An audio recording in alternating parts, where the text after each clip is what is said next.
بہترین صدقہ جاریہ حاصل کرنے کے لیے اس ویڈیو کو شیئر کرنا مت بھولیں۔ جزاک اللہ۔ سائل ہے افضل زیب، جس کا تعلق ہے ذل بدین سے۔ اس کا سوال یہ ہے کہ اگر برتن میں کتا منہ ڈالے تو اس برتن کو کتنے مرتبہ دھویا جائے گا؟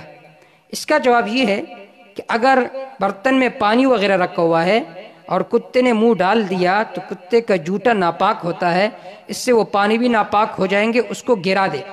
دوسرا حکم یہ ہے کہ اس برتن کو 3 مرتبہ دھوئے۔ اس بارے میں 3 قسم کی روایات ہے، یہ بات ذہن میں رکھیں۔ بعض روایت میں ہے کہ 7 مرتبہ اس کو دھوئے، مسلم کی روایت ہے۔ بعض روایت میں ہے کہ 7 مرتبہ دھوئے اور 8ویں مرتبہ مٹی سے مانجے۔ اور تیسری قسم کی وہ روایات ہے جس میں یہ کہ 3 مرتبہ دھوئے جائے۔ اب تطبیق یہ ہے کہ 3 مرتبہ دھونا لازمی ہے، 7 مرتبہ دھونا مستحب ہے، اور پھر مٹی سے اس کو مانچ کرنا یہ بھی مستحب ہے۔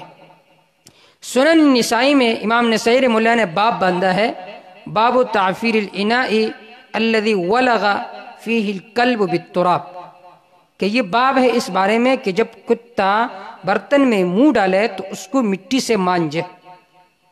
پھر انہوں نے عبداللہ بن مغفل رضی اللہ تعالیٰ عنہ کی روایت نقل کی ہے کہ ان رسول اللہ صلی اللہ علیہ وسلم امر بقتل الکلاب ورخص فی کلب الصید والغنم۔ آپ صلی اللہ علیہ وسلم نے فرمایا کہ کتوں کو مارو، لیکن وہ کتا جو بکریوں کے ریوڑ کے لیے بطور نگہبانی کے رکھا گیا ہو، اسی طرح کلب صید وہ کتا جو شکاری کتا ہو تو اس کو اجازت دیے، اس کی اجازت دی۔ تو آج کل جو لوگ شوقیانہ کتے رکھتے ہیں یہ ممنوع ہے، حرام ہے، کیونکہ یہ نہ چوکیداری کے لیے رکھے ہوتے ہیں اور نہ شکار کے لیے رکھے ہوتے ہیں، بلکہ شوقیانہ کتے رکھتے ہیں، یہ عمل ناجائز ہے۔ وقال اذا ولغ الكلب في الاناء فاغسلوه 7 مرات۔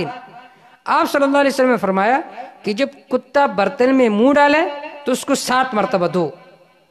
وعفروه الثامنة بالتراب، اور 8ویں مرتبہ اس کو مٹی سے مانج لو۔ تو اس حدیث سے ایک فائدہ یہ ہمیں معلوم ہوا کہ شکاری کتے اور بکریوں کے ریوڑ کے نگہبانی کے لیے جو کتے رکھے جاتے ہیں اس کی جواز ہے۔ اور دوسرا یہ ہے کہ پانی سے اس کو دھویا جائے، وہ پاک ہو جائے گا، اور پھر اس کو مٹی سے مانجنا ایک مستحب عمل ہے، اور یہ ابتدائی اسلام میں تھا۔ اب تیسری قسم کی وہ روایات ہے کہ جس میں 3 مرتبہ دھونے کا ذکر ہے، اور عند الاحناف 3 مرتبہ دھونا لازم ہے۔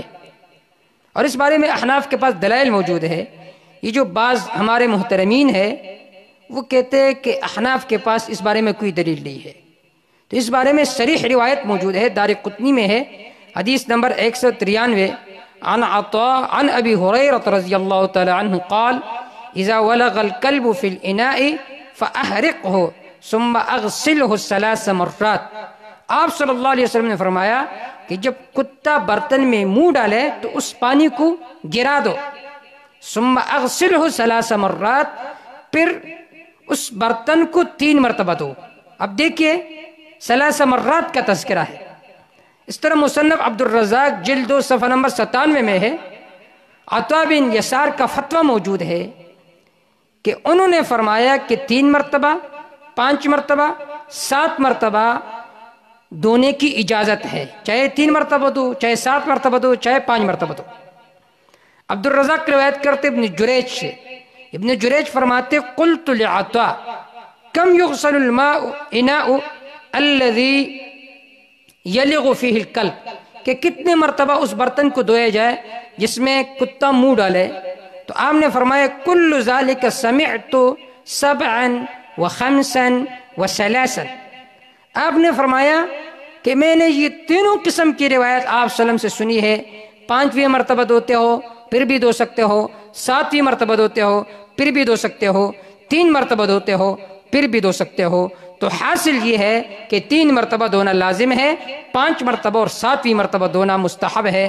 واللہ تعالی اعلم بالصواب۔